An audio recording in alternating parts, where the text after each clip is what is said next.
Hi, this is Phace, and I'm talking about a couple of things you should maybe listen to. The Energie EP for us was quite important release. It was the biggest release of 2011. And we tried to make it really diverse and interesting, and we tried to get a lot of artists on board we really like and we really know for years. So we on the EP is Noisia, on the EP is Spor, on the EP is Rockwell, on this EP is Phace and Misanthrop, most obviously. And I think, that's the whole thing, and that's all the artists we have in the packet. And I had fun on any track. Like, I can't remember not having fun on a track that I released. When I don't have fun while doing music, it's not gonna get a release. I would never release something I'm not enjoy doing. And so I must say I had fun the whole time. It was a really intense project to get everything perfect and to get everything the way we wanted it to be. I did 2 tracks with Tom Rockwell, one entitled No, which is on the EP, the other called Red Race on Shogun. And we just did a swap, because Rockwell is obviously signed to Shogun, has an exclusive deal with them. So what we did to get him on board to Neosignal, it's we made a swap deal.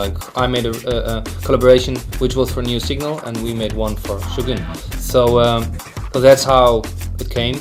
I mean, we planned the collaborations a time before he got signed exclusively. So, but it all fell into our place, and it worked out really nice. And I really like his music. I think he's such great talent, and he's got such nice creative ideas and visions. So I really enjoyed that.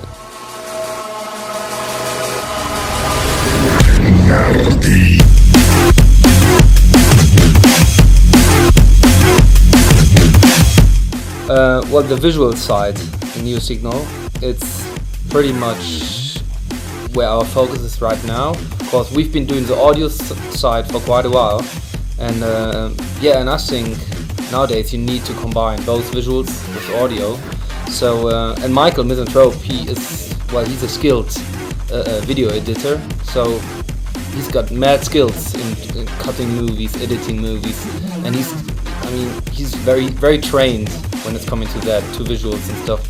So that's just perfect for us. So we combine each other, and we just share the visions, and we just create ideas and try to look for the best solution to, with the video, it was quite a big project for us to make it happen.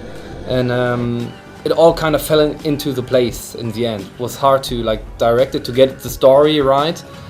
But I think it turned out really well, and we both were really happy. And I think we were sitting there 3 days or 4 days in a row just editing and just trying to get it right. And we had to cut down the track, because you can't make a nice video. Well, you can, but I think it's a hard thing to do a nice long video, a 5 or 6 minute video out of it from a bass tube, which is practically just a loop sometimes.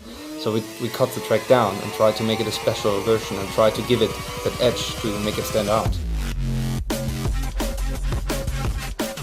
Well, with launching Neosignal, we first weren't sure if it would be only for drum and bass or for any music we feel.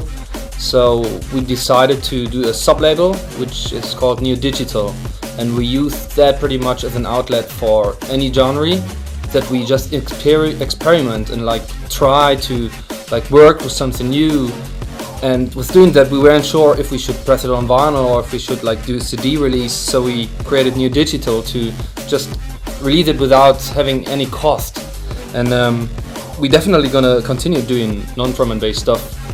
I think that actually might be where our focus is going to in the next couple of years, trying to do electronic music, which is really, really exciting for us to work on.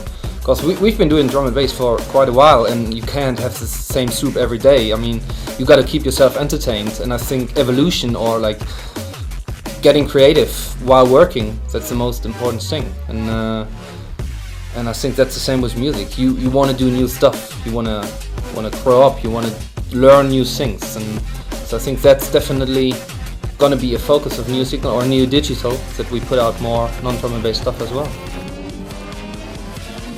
we started Neosignal end of 2008, and it was a project Misanthrop and myself realized.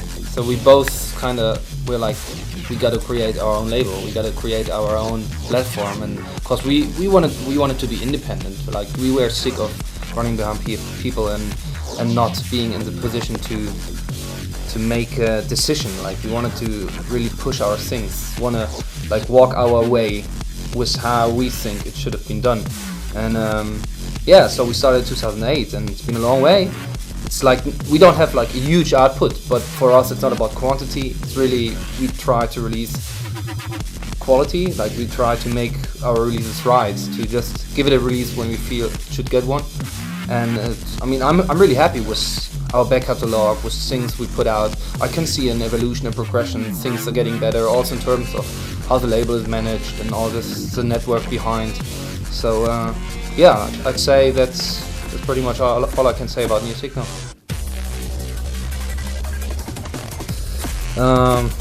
Desert Orgies, yeah, I mean, we just wanted to have a nice intro. It doesn't mean it needs to be easy to mix, so we just wanted it to sound nice, and I don't actually care if a track is easy to mix or not.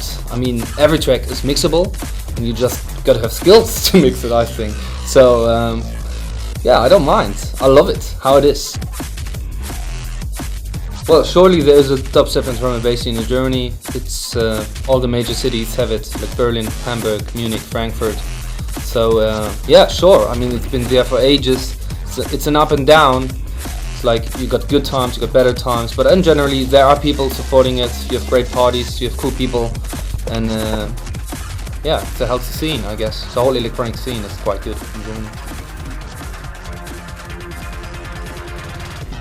Our next projects, honestly, I don't really know what's gonna come up. I just know we are busy, we are working on stuff, trying to get a couple more things done, and we want to finish the year. Just want to close it off with the release of the EP. Last part is out today, so yeah, we just want to finish the year. Want to look back and just want to start fresh in the new year and see what we're gonna come up with next, and yeah, should be interesting. We're watching TriggerVision.